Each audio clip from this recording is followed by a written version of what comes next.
Have you ever wondered if a perfect world, a true utopia, could actually lead to our downfall? It sounds like a paradox, doesn't it?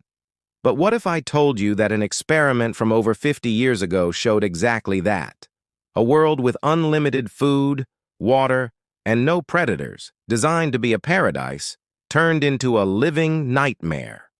This is the chilling story of Universe 25, better known as the Mouse Utopia experiment. In the 1960s, an ethologist named John B. Calhoun set out to study the effects of population density on behavior.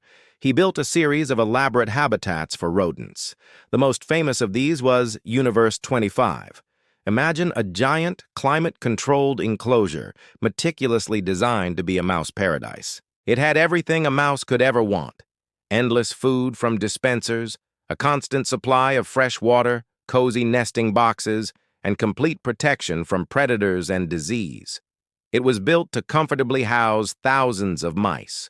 Calhoun started with just 4 pairs of healthy mice, 8 pioneers in a promised land, and at first, things went exactly as you'd expect. The mice thrived. They ate, they nested, they reproduced, and their population boomed. This was the initial phase of colonization, a golden age for the mouse society. The population doubled roughly every 55 days. Life was good, but as the numbers swelled, something strange and dark began to happen. Despite there being more than enough physical space and resources for everyone, the mice started to congregate in specific areas, creating extreme social density. The social fabric began to tear apart. Males who were once dominant and defended their territories became stressed and aggressive, attacking others indiscriminately. Some males withdrew completely, becoming passive and isolated. They would just eat, drink, sleep, and groom themselves, showing no interest in mating or any social interaction. Calhoun called these isolated, self-absorbed males the beautiful ones. Their fur was perfect, unblemished by the scars of conflict, but they were socially dead. The females weren't spared from this social breakdown either. Many became aggressive and abandoned their young. Some even attacked their own litters. The infant mortality rate skyrocketed. In this chaotic environment, the young mice who did survive grew up without learning proper social behaviors. They were born into a world where social bonds had no meaning. They became a generation incapable of mating, mothering, or defending territory.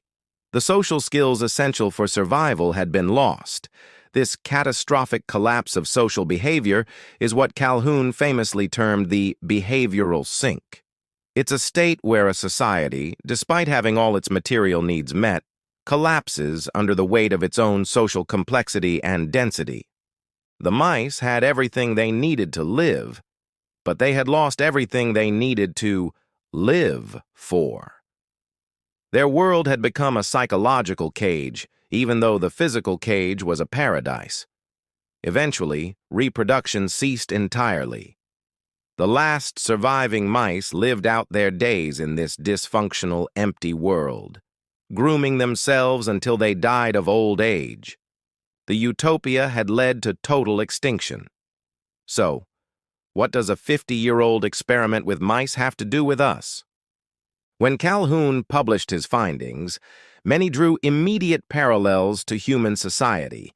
They saw his work as a stark warning about the dangers of overpopulation and urban crowding. Think about our massive, sprawling cities. Are we creating our own behavioral sinks?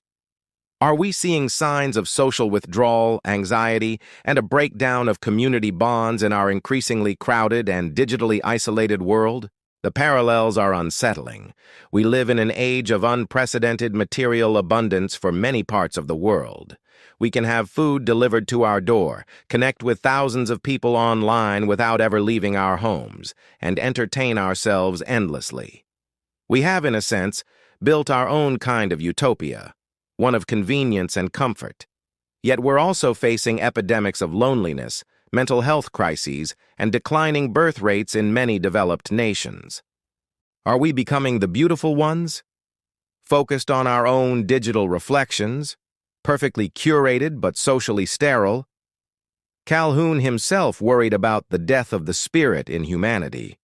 He wasn't just talking about physical crowding. He was concerned about the social and psychological pressures of a world where individuals are overwhelmed by too many social contacts, too much information, and a loss of meaningful roles in society.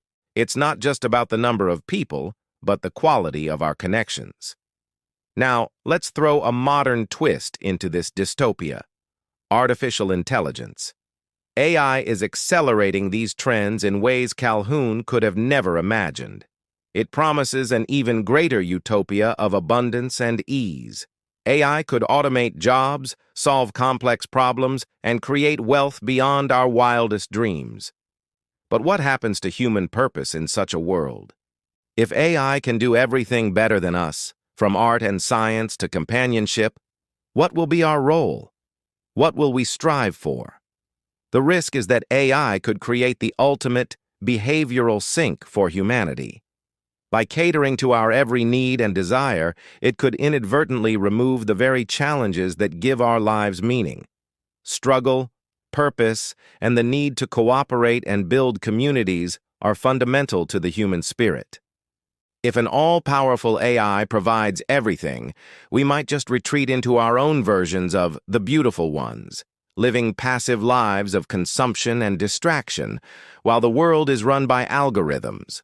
Our society wouldn't collapse from scarcity, but from a profound lack of purpose.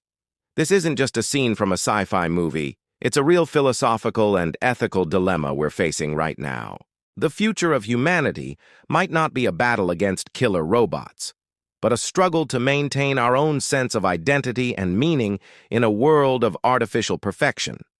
Will we use AI to enhance our creativity, deepen our connections, and solve real-world problems? Or will we let it turn us into passive observers in our own lives?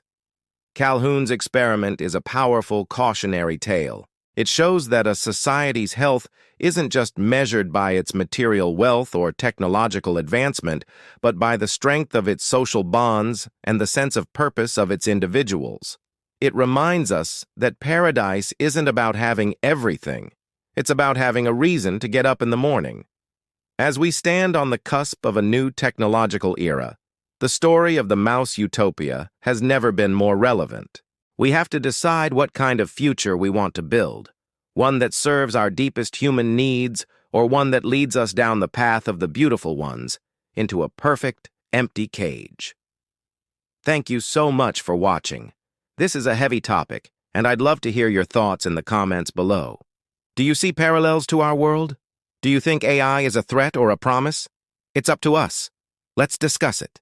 And if you found this video thought-provoking, please hit that like button and subscribe for more deep dives into the ideas that shape our world. See you in the next one.